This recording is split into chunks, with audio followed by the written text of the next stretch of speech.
In this video, I'll be going over some obscure Wii series games. These games were either exclusive to a region, or don't have that much information about them. I'm going to go over all 4 of them, starting with Wii Chess.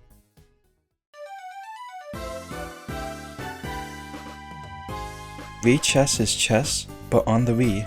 It was released on January 18th, 2008, only in Europe and Japan. This game does not use pointer controls or motion controls. You have to use the buttons on the Wii remote for everything. Also, there are no Miis in the game at all, but the game is actually good. The soundtrack is also good. You are able to play 2-player if you have another Wii remote. After you make a profile, you're able to play against a CPU or online. This is actually one of the only Wii series games on the Wii that lets you play online, if you don't count Wii Sports Resort letting Miis from the Check Me Out channel appear on the game. Anyways, when you select CPU, there's a total of 10 different difficulties to choose from. You can also choose what color you are. After that, you play chess. It's pretty much just chess. You're able to change the board in the settings. You unlock more by winning games. After a game, you're able to save it into a slot if you want to analyze your gameplay. The game was released as WiiWare in Japan on September 30th, 2008, with the game no longer having Wii in the title. That's everything for Wii Chess. The game is pretty good overall. It's just chess but on the Wii.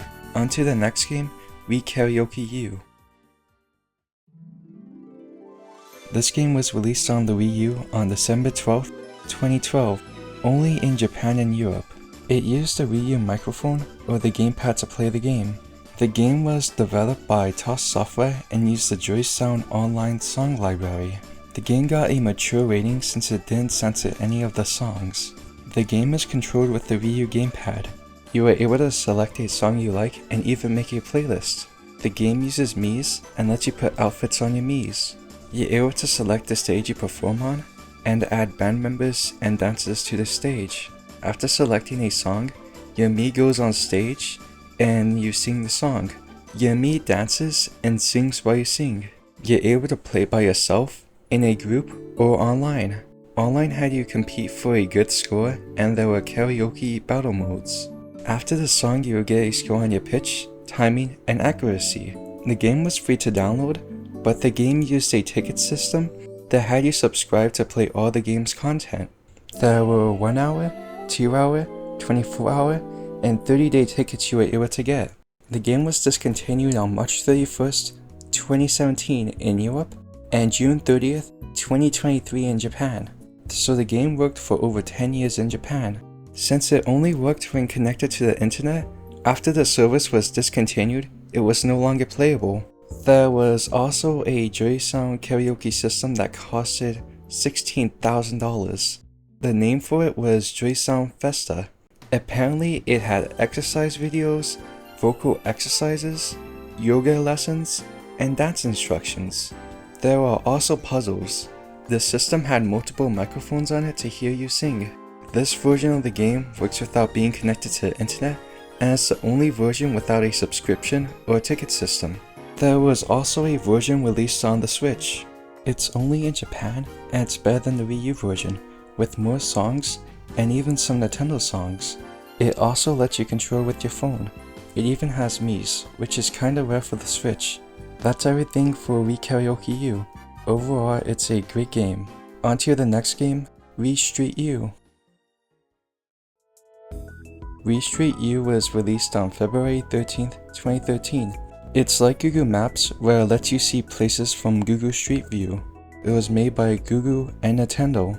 This actually isn't the first game made by Google and Nintendo. There's also Ankansaku, but I'll cover that in another video.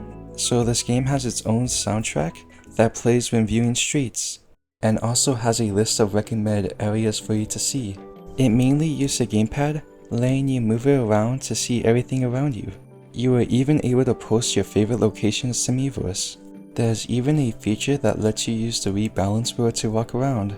There were sometimes treasure hunts that had you find hidden characters in Wii Street U.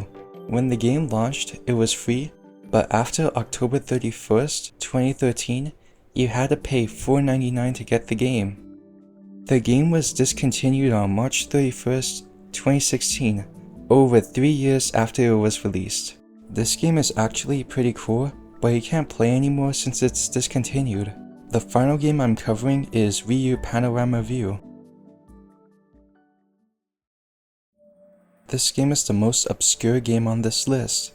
It's a tech demo for the Wii U gamepad. The game had you go on tours of places around the world.